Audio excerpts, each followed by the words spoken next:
Bismillahirrahmanirrahim. Assalamualaikum warahmatullahi wabarakatuh. Alhamdulillah Birabbil Alamin, kita dapat berjumpa lagi dalam layanan BK jarak jauh. Pada video kali ini akan kami tampilkan kisah-kisah dari para konseli tentang bagaimana suka duka pelaksanaan KBM daring di sekolah kami. Ada 10 kisah pada slide kedua kali ini. Semoga kisah yang kami sampaikan memberikan tambahan wawasan, pengetahuan, inspirasi, dan juga kita semakin memahami diri kita dan memahami orang lain. Terima kasih, selamat menyaksikan.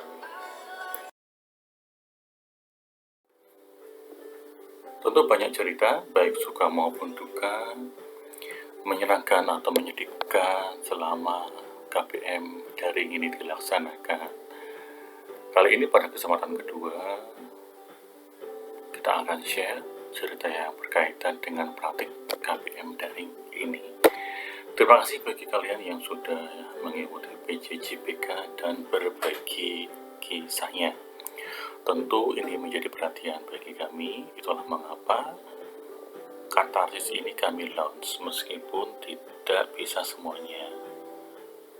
Dengan tetap menjaga privasi, kami mohon izin untuk men-share beberapa cerita dari kalian.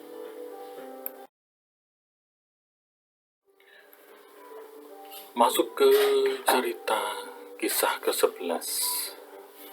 Harapan saya semoga COVID-19 ini segera berakhir, agar kita dapat bertemu dengan guru dan teman-teman, agar kita bisa belajar di sekolah bersama-sama. Karena PJJ ini tidak efektif menurut saya, karena tidak bertatap langsung dengan guru, sehingga materi yang disampaikan oleh Bapak atau Ibu guru kurang paham atau kurang jelas, serta sinyal yang menjadi penghalang saat PJJ berlangsung. Kisah ke-12, kisah yang cukup panjang. Selama PJJ ada benefit yang baik bagi saya, yaitu perasaan senang, Pak. Karena baru kali ini saya bisa belajar tanpa hadir ke sekolahan. Ya memang belajar tidak harus di sekolah, dimanapun bisa kita jadikan belajar. Menurut saya hal ini unik dan menarik, dan dengan PJJ saya bisa mengatur waktu antara menyelesaikan tugas yang diberikan Bapak atau Ibu guru dengan jadwal yang ditentukan, agar tidak deadline pas waktunya, dan dengan waktu di mana saya bisa time agar merefresh diri untuk bersemangat lagi. Mengapa saya katakan bisa mengatur waktu? Karena tidak seperti biasanya ketika berangkat sekolah pulang sore dan tiba-tiba malam belum mengerjakan PR dan istirahat lain sebagainya. Dan dengan PJJ saya bisa punya banyak waktu di rumah, mengingat kembali kenangan masih kecil, berkumpul dengan keluarga, karena keluarga adalah hal yang terpenting. Keluarga adalah awal proses di mana kita dibentuk dan berkembang dari awal. Jadi intinya lebih banyak mengisi kegiatan di rumah dengan hal kecil, yaitu komunikasi dengan orang tua, karena komunikasi adalah hal terpenting untuk mencapai suatu keeratan antara orang tua dan anak, terutama ibu, agar saya bisa terbuka menyampaikan keluh kesah, bahkan kebahagiaan yang dialami dengan apa adanya. Namun kadangkala saya juga ada kelemahan dalam melaksanakan PJJ, di antaranya mata menjadi merah karena sering menggunakan HP sebagai media. Yang kedua, jaringan yang kadang trouble dan kadang tidak ada jaringan sehingga harus menunggu. Dari kelebihan dan kekurangan dalam melaksanakan PJJ, ada hikmah yang dapat saya ambil, terutama bisa sering berkumpul dengan orang tua, dan orang tua jadi lebih perhatian ketika anaknya sedang melaksanakan daring secara online. bisa metain dalam mengelola stres, seperti melihat lingkungan sekitar, jalan-jalan agar tidak timbul bosan. Demikian mengenai pembelajaran jarak jauh yang saya alami sendiri. Terima kasih atas waktunya Pak. Wassalamualaikum warahmatullahi wabarakatuh. Menginjak cerita atau kisah yang ke-13, kisahnya yaitu selama kurang lebih 7 bulan PJJ, awalnya menarik, tetapi setelah beberapa bulan bosan. Dulu pas sekolah offline, pulang ke rumah istirahat. Jadi ke bawah pas PJJ, jadi banyak tugas atau catatan yang numpuk. Antara memang tugasnya banyak atau saya yang terlalu malas. Memori HP saya juga penuh. Pengen habis tugas yang udah dikumpulkan, tapi takutnya belum ngecatat sama guru. Tapi itu mungkin nggak sih Pak? Oh iya, saya belum dapat kuota dari pemerintah ini Pak. Ini udah di pertengahan bulan lagi Pak. Takut yang bulan ini tidak dapat. Kalaupun dapat, takutnya tinggal beberapa hari lagi masa aktifnya. Oke, semoga nanti segera dapat ya. Selanjutnya kisah PJJ yang ke-14. Menurut saya PJJ di Semanjung kurang menarik, apalagi saat pelajaran guru sering memberikan contoh soal tanpa pembahasan yang mendetail. Hal itu tentunya membuat siswa kesulitan, terutama untuk siswa yang sulit memahami materi, terutama di mapel MIPA ini. Untuk mapel lain seperti menurut saya cara mengajar guru agak kaku, sehingga banyak siswa yang tidak berminat ikut serta.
Terima kasih Pak. Semoga Bapak dan keluarga selalu dalam keadaan sehat walafiat. Amin. Doa yang sama untuk kalian juga ya. Berikutnya kisah PJJ yang ke-15. Dulu ngira kalau PJJ itu menyenangkan, bisa belajar dengan santai sambil melakukan aktivitas yang lain, dan juga bisa bangun siang. Tapi semakin kesini semakin merasa bosan, suntuk, dan butuh refreshing. Setiap pagi sampai siang harus ngeliatin sama mantau HP. Kadang sampai HP masih di cas pun harus dipakai buat PJJ. Sama kalau misal disuruh ngunduh video, kadang nggak bisa soalnya memorinya penuh. Saya harap semoga pandemi ini cepat berlalu supaya kita semua dapat melakukan aktivitas pembelajaran seperti dulu lagi. Amin. Untuk kisah ke-16 ini memberikan gambar sebagai ungkapan perasaannya. In this time we are our own teacher. Pak, saya PJJ, kenapa tidak diberlakukan sesi? Oke, semoga bisa segera belajar tatap muka ya, seperti harapan kita bersama. Masih berlanjut di kisah selanjutnya, kisah ke-17. Sukanya pas PJJ itu bisa mengerjakan dan mengikuti pelajarannya santai Pak, bisa sambil makan, minum. Tapi tidak sukanya PJJ itu benar-benar bikin mata pegel ya, tapi terus. Selain itu juga kadang wifi di rumah sinyalnya error. Gak ada kuota juga Pak, belum dikirimkan punya aku yang dari sekolah itu sih Pak. Jadi sedih banget, tapi yaudah, jalanin aja. Hehehe.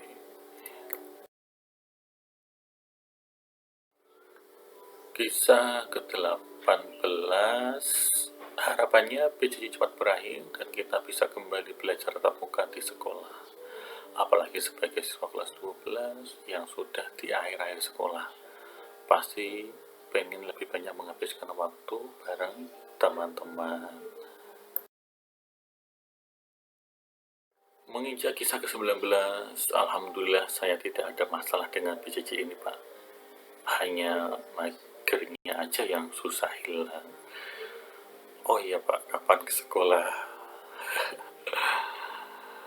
Oke, semoga bisa segera bertemu di sekolah ya. Kisah ke-20, kisah terakhir untuk saya kedua. Selama PJJ tentu ada kemudahan dan ada kendala. Kalau PJJ gampang pelaksanaannya, nggak ribet. Ya susah sih kalau mati lampu, nggak ada sinyal. Tugas jadi banyak, jadi agak bingung menyelesaikannya. Tapi jujur, saya masih merasa kurang percaya diri apakah saya sudah mencukupi kriteria untuk masuk ke PTN yang saya inginkan. Kurang merasa mantap aja kalau cuma melaksanakan ini dan agak resah dengan info yang beredar. UTBK gimana ini, pakai sistem yang gimana ini. Aduh, tambah bingung kalau mikir masa depan. Sebagai penutup, bahwa KPM dari yang sedang kita hadapi tentu bukan sesuatu yang kita inginkan ya, tapi memang kita harus menjalaninya dengan sebaik-baiknya. Semoga pandemi segera berakhir dan kita bisa segera ber-KPM secara normal kembali. Tetap semangat bersama, saling mendoakan, yakinlah semuanya akan baik-baik saja. Terima kasih. Wassalamualaikum warahmatullahi wabarakatuh.